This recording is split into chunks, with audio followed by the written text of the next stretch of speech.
Good evening mga masters! Nagbabalik tayo dito sa ating shop sa Easy Airsofts. At syempre, ito, unang-unang kumuha sa amin ng Lancer Tactical na Gen 4 unit. So ito yung mga new arrival nating units. Kay Sir Raymond Panelo of La Union. Shoutout sa mga masters natin dyan sa La Union. Magandang gabi sa inyo lahat. And ang kanyang unit na kinuha is LT or Lancer Tactical LT04B na Gen 4 Black. Okay, so ito yung unit, mga master. Yan, syempre yung mga Gen 4 natin naka gate aster na po na ETU MOSFET. Tama ba? So, Gen 4 na unit. Yan, makikita nyo rin sa ating box. Okay? So, yung 04B, merong grip. Yan. And then, syempre, yung railings niya. Technically, para siyang sa ENC or sa WA. RIS. M4 RIS yung dating niya. Alright? So, yan. Napaka-solid ito. Gen 4. Titingnan natin yung performance. And, yung mga Gen 4 units natin, mga Lancer Tactical dati, naka high cap magazine siya, di kamot. Ngayon, yung mga magazine ng Gen 4, halos lahat ba, Master? Mid-cap na 140 rounder. Okay? Mid-cap na 140 rounder. Ibig sabihin, kung bibili po kayo ng mga Lancer Tactical units at wala kayong existing na high-cap magazine, mas maganda po, recommended na kumuha kayo ng BB loader. Huwag yung small. Kasi 140 rounder to. Yung small na BB loader, 90 rounds lang yun. Bili kayo ng medium na BB loader size or yung big or yung large. Okay? So, testingin natin to. Ngayon lang ako magte-test ulit nung Lancer Tactical na bagong version, Gen 4 units. So ano ba laman ng box? Yan, may kasama po siyang cleaning rod. Again mga masa, hindi lahat ng units may kasamang cleaning rod ha. Yan, sa Lancer Tactical, fortunately meron. And then meron din siyang Allen key. And box. Yan. Yan yung mga kasama niya. Tanggalin muna natin to. And then,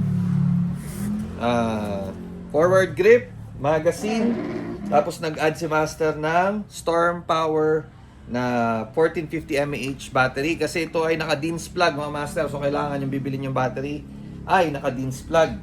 Tapos, Storm Power digital charger and dalawang target mat. Okay?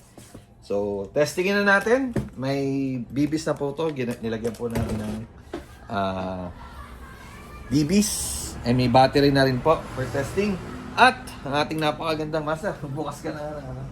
Yung lang standard lang na para tayo magsuswimming dito eh. Okay, papakuha lang tayo ng eye protection. Okay, and ayan na ang aking makulit na anak. Okay, so tokro na muna natin. Baby Easy, yan si Baby Easy. Okay. So 140 rounder yung magazine mga master, yung Gen 4 na units natin ay has better capabilities syempre doon sa Gen 2 at Gen 3. Pero syempre, mas tumaas din ng konti yung price niya compared dun sa mga previous na Lancer Tactical units natin.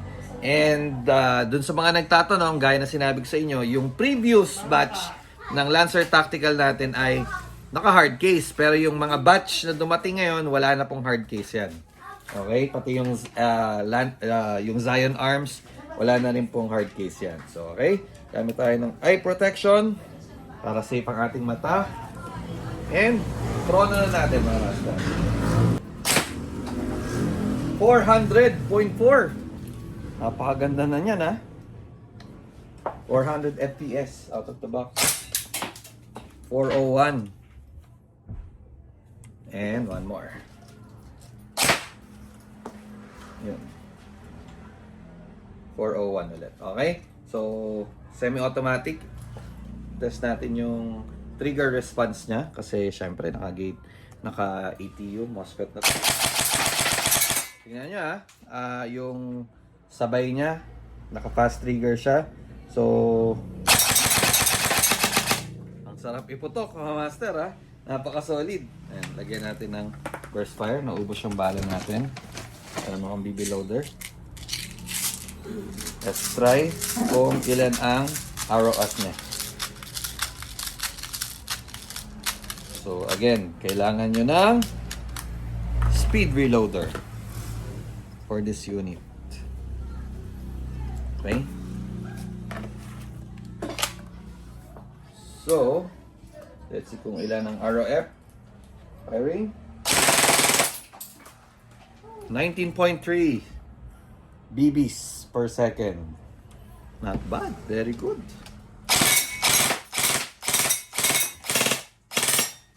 Okay, so again, ito rin ay programmable, pero yung programming nito, on another video na lang natin gagawin.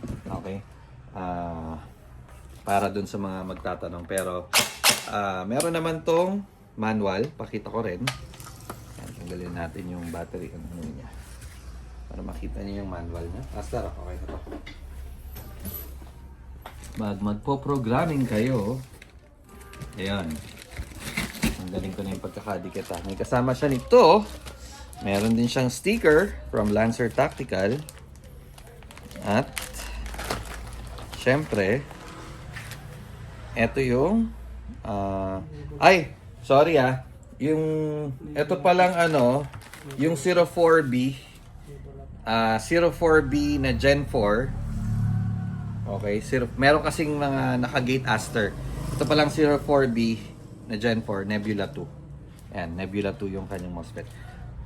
I stand corrected. Pero may mga units tayong dumating na naka-gate aster. Okay? So itong 04B na Gen 4 ay Nebula 2. Okay? Hindi siya gate aster.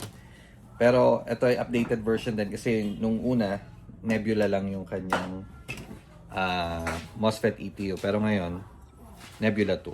So, paano yung programming settings niya? Nandito. Okay? So, syempre, inaalam natin yan. And aalamin pa natin kasi napakabago ng Gen 4 series natin. Actually, kahit yung mga reviews inaaral namin. Dun sa Gate Aster at saka dito sa Nebula 2, paano yung mga setups niya, especially sa Gate Aster kasi nako-connect siya via Bluetooth, via application. So pwede nyo kontrolin yung mga settings niya dun. So yan, watch out for that and gagawin natin yan later on. Okay, so ngayon, thank you kay Sir Raymond Panelo of La Union, mga masters.